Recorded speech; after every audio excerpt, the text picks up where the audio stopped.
तो विद्यार्थियों, द्वंदात्मक भौतिकतावादी सिद्धांत की विशेषताएं हम लोग देख रहे थे। इससे पूरे वीडियो में हमने इसकी दो विशेषताएं देखी। पहली कि मार्क्स ये कहता है कि सृष्टि का मूल तत्व पदार्थ है, और दूसरी विशेषता हमने ये देखी कि सावयव एकता के सिद्धांत को वह द्वंदात्मक भौतिकवाद में लागू करता है, और उसका मानना है कि संपूर्ण सृष्टि के जो भाग हैं वह अंतर संबंधित हैं, आपस में जुड़े हुए हैं, शरीर के अंगों की तरह हैं। जैसे सृष्टि क्या हो गई, एक शरीर हो गई। जैसे हमारे यहाँ शरीर में सारे अंग एक दूसरे से जुड़े हुए हैं, एक दूसरे को प्रभावित करते हैं, एक दूसरे पर आश्रित हैं, उसी तरीके से मार्क्स भी यह मानता है कि सृष्टि में भी समस्त भाग, समस्त वस्तुएं एक दूसरे से जुड़ी हुई हैं। एक में परिवर्तन आने पर दूसरे में परिवर्तन अपने आप आ जाता है। क्लियर है चीज? तो आज हम नेक्स्ट बात करते हैं।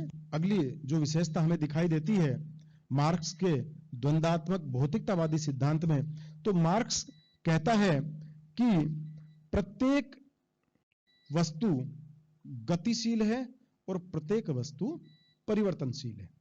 ठीक है, ये मार्क्स कहता है। अब देखिए, गतिशील और परिवर्तनशील के पीछे मैंने लॉजिक आपको बता ही दिया। वह इसके माध्यम से वही सिद्ध करना चाहता है कि समाज बदलेगा, पूंजीवाद के स्थान पर समाजवाद की स्थापना होगी, साम्यवाद की स्थापना होगी। क्यों होगी? वो कहता है कि यह सृष्टि का नियम है। ये वाद, प्रतिवाद, संवाद, ये जो तीन द्वंदात्मक पद्धति के माध्यम से वस्तुओं में आपस में जो संघर्ष होता है, ये कहता है कि वस्तुओं में आपसी संघर्ष ये उनके स्वभाव में है, ये प्रकृति का नियम है। भौतिक जगत में परिवर्तन अवश्यंभावी है। तो इसका मानना है कि वस्तुएं गतिशील है। ठीक है, गतिशील क्यों है? ये कहता है कि वस्तुएं गतिशील इसलिए है क्योंकि उनमें आपस में अंतर विरोध पाया जाता है। जो वस्तुओं के अंदर जो विपरीत विचार होते हैं, विपरीत जो स्थितियां होती है, उनमें आपस में संघर्ष पाया जाता है। ठीक है, तो हर पदार्थ के अंदर ये कहता है कि एक पॉजिटिव और एक नेगेटिव दो चीजें आती है, दोनों में संघर्ष होता है, और संघर्ष होने के बाद में एक नया निष्कर्ष निकल के सामने आता है, और ये कहता है कि यही चीज क्या होती है, इससे परिवर्तन होता है। ठीक है, तो तीसरी चीज क्या आ गई? समस्त वस्तुएं हैं वो परिवर्तनशील है। अब ये देखिए, अब ये कहता है कि परिवर्तन दो प्रकार का होता है। वस्तुओं में जब अंतर संघर्ष होता है तो ये कहता है कि परिवर्तन दो प्रकार से होता है। एक मात्रात्मक परिवर्तन होता है, और एक उनमें ये कहता है कि गुणात्मक परिवर्तन होता है। गुणात्मक का मतलब कि वह वस्तु एक निश्चित मात्रा के बाद में उसमें क्रांतिकारी परिवर्तन होता है। एक संघर्ष जो अंतिम सीमा पर जब होता है, यही वो क्रांति की बात करता है। मैंने आपको पूर्व बताया था कि इस सिद्धांत के माध्यम से मार्क्स पूंजीवाद को समाप्त करना चाहता है। वो कहता है कि द्वंदात्मक पद्धति सृष्टि में है और परिवर्तन सृष्टि का नियम है। क्यों? क्योंकि हमेशा हर एक जो अवस्था होती है, उस अवस्था की विपरीत अवस्था, उससे उत्पन्न संघर्ष के कारण या उससे उत्पन्न विरोधी जो तत्व होते हैं उनके कारण अपने आप उसकी एक विपरीत अवस्था उत्पन्न हो जाती है, और उन दोनों अवस्थाओं में उसके बाद में संघर्ष होता है, और संघर्ष के बाद में एक नई अवस्था स्थापित हो जाती है। ठीक है, तो यही वह इसी थ्योरी को बार बार डेवलप कर रहा है, इसी थ्योरी को वह मजदूरों को समझा रहा है। वो कहता है कि हर वस्तु में परिवर्तन होता है। पहले मात्रात्मक परिवर्तन होता है, बाह्य परिवर्तन होता है, और यह परिवर्तन कैसे होता है? यहां वो बताता है कि मात्रात्मक परिवर्तन है वस्तु में, वो बाह्य होता है और धीरे धीरे होता है, विकासात्मक तरीके से होता है। ठीक है, ये एक माहौल तैयार होता है किसी चीज में बदलाव के लिए, बड़ा धीरे धीरे होता है। ये बाह्य परिवर्तन दिखाई हमें देता है, लेकिन वो बड़ा धीरे धीरे धीरे धीरे होता है, उसी वस्तु में होता है। वो वस्तु वही है, लेकिन उसमें प्रक्रिया धीरे धीरे चल रही है। उसके बाद में कह रहा है कि गुणात्मक परिवर्तन होता है, ये एक झटके से होता है, यह एक क्रांति के रूप में होता है, क्रांतिकारी परिवर्तन होता है। और यह कहता है कि गुणात्मक जब परिवर्तन होता है तो यह वस्तु क्या होती है, एक नई वस्तु के रूप में स्थापित हो जाती है। यह कहता है कि द्वंदात्मक प्रक्रिया का यह नियम है।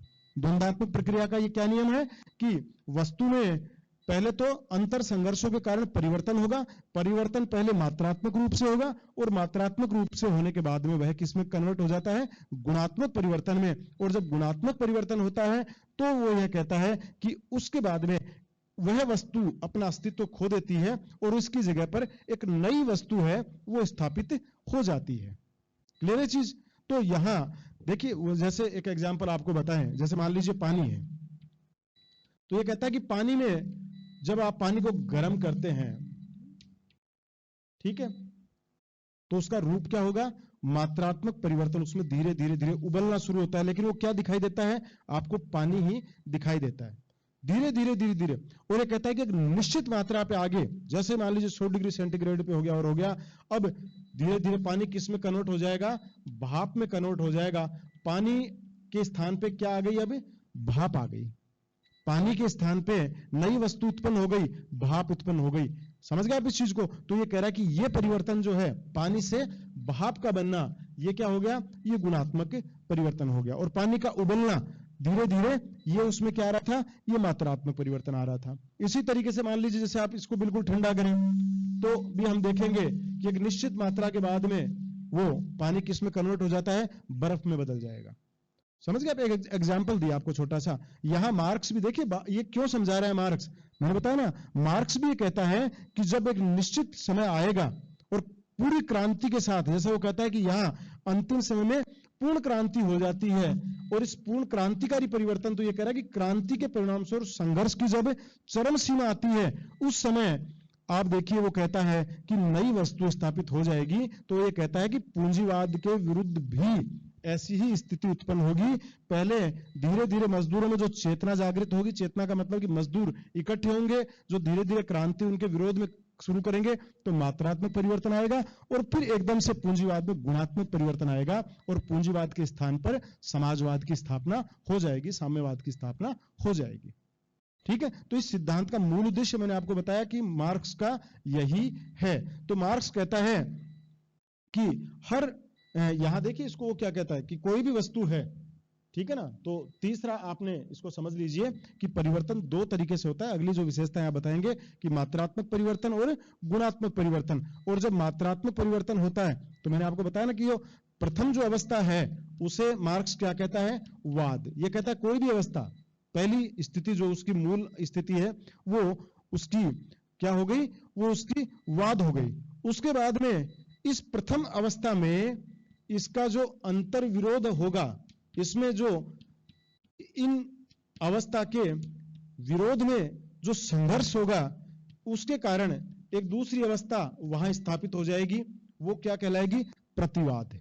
जैसे मैंने आपको बताया कि यदि वो कह रहा है कि स्थापित व्यवस्था पूंजीवाद है, तो उसके विरोध के कारण या उससे संघर्ष के कारण एक नई स्थिति आएगी, वो क्या आ जाएगी, सर्वहारा वर्ग का अधिनायकवाद। जो सर्वहारा वर्ग जो स्थापित होगा, उसके सामने आके खड़ा होगा, वो उसका प्रतिवाद होगा। ठीक है?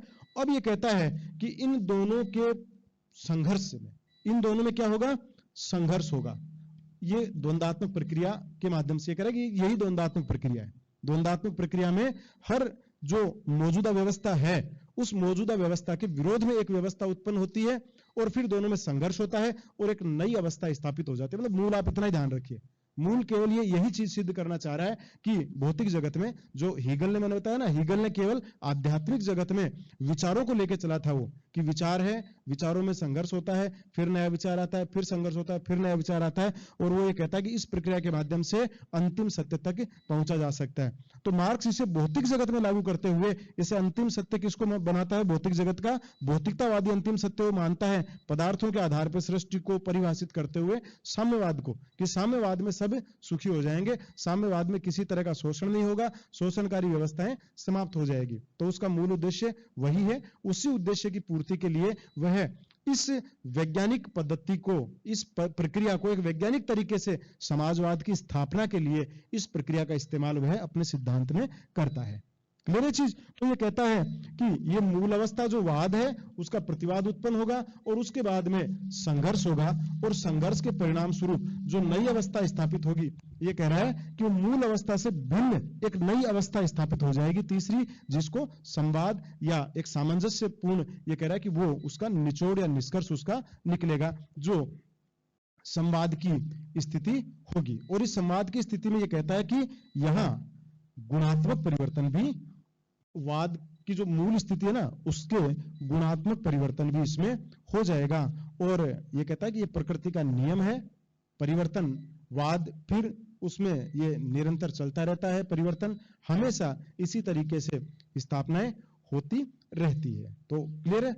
आप बता सकते हैं इसके माध्यम से, इस सिद्धांत के माध्यम से मार्क्स ने मजदूरों के समक्ष या अपने सिद्धांत को वैज्ञानिक रूप से स्थापित करने के लिए, अपनी क्रांति को एक तरीके से वैज्ञानिक तरीके से, अपनी क्रांति के औचित्य को सही सिद्ध करने के लिए मार्क्स ने द्वंद्वात्मक भौतिकतावादी सिद्धांत बताया है, और उसमें द्वंद्वात्मक प्रक्रिया को ऑथेंटिक, मतलब एक तरीके से आप कह सकते हैं उससे पूरी तरीके से भौतिक जगत में लागू करते हुए उसने माना है कि इस प्रक्रिया का हवाला देते हुए कहता है कि यह प्रक्रिया निश्चित है, वस्तुएं परिवर्तनशील है, गतिशील है, परिवर्तन होगा, अवस्थाएं बदलेंगी, और अवस्थाएं बदलने के बाद में नई अवस्था बिल्कुल स्थापित होती है। और इस अवस्था के स्थापित होने के पीछे वो बताता है कि सबसे बड़ा कारण होता है उस अवस्था के विरोधी विचारों द्वारा उसके प्रति किया गया संघर्ष। तो संघर्ष को वह मानता है कि परिवर्तन का मूल कारण, विकास का मूल कारण किसको बनाता है? वो संघर्ष को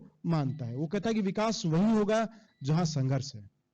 जहां संघर्ष होगा अवस्था में, परिवर्तन में, किसी भी वस्तु से, तो संघर्ष ही परिवर्तन का मूल नियम है। इस सिद्धांत के माध्यम से मार्क्स ये बताना चाहता है। और अंत में पुनः आप इस चीज को ध्यान में रखिए कि सिद्धांत के माध्यम से मार्क्स ये मैसेज देना चाहता है कि समाज की कोई भी अवस्था स्थायी नहीं है।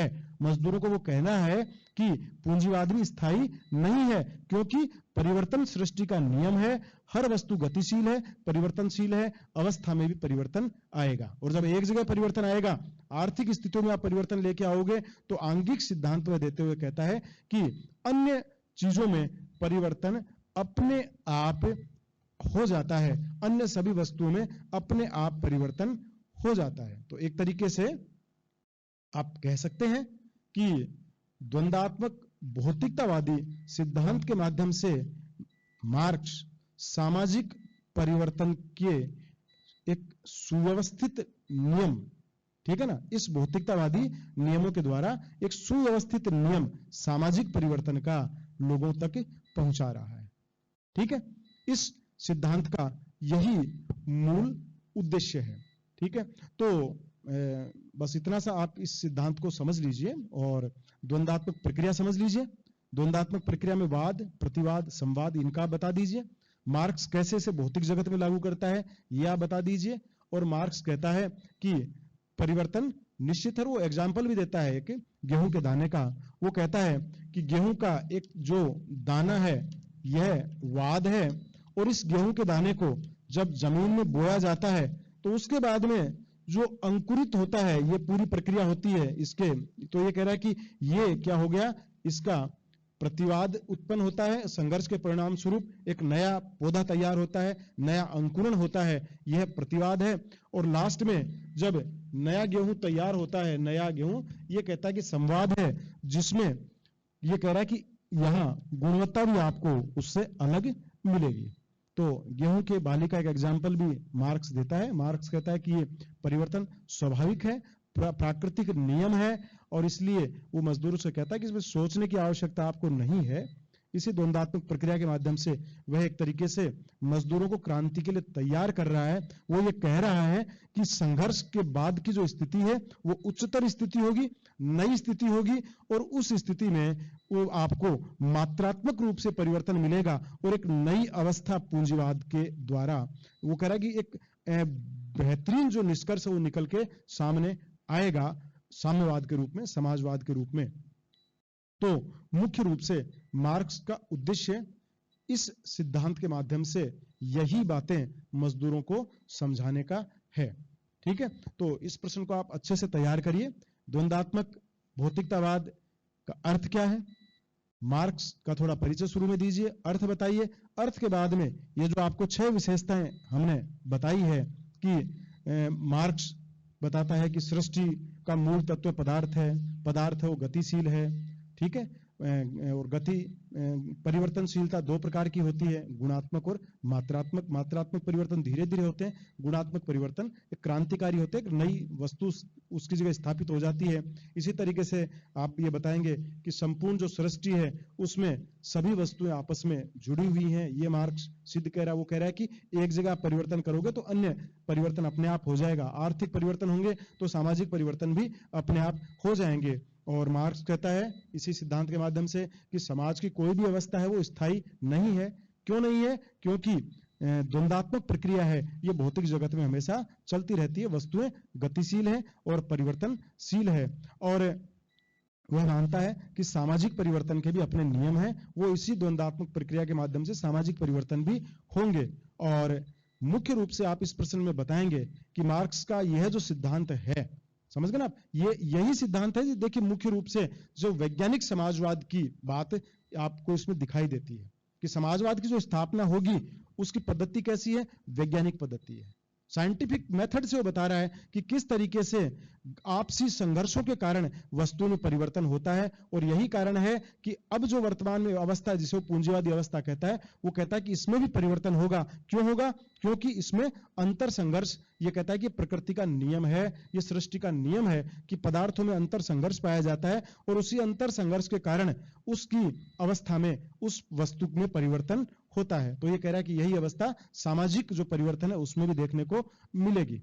ठीक है, तो यह सारी बातें आप इस सिद्धांत में स्पष्ट करेंगे। ठीक।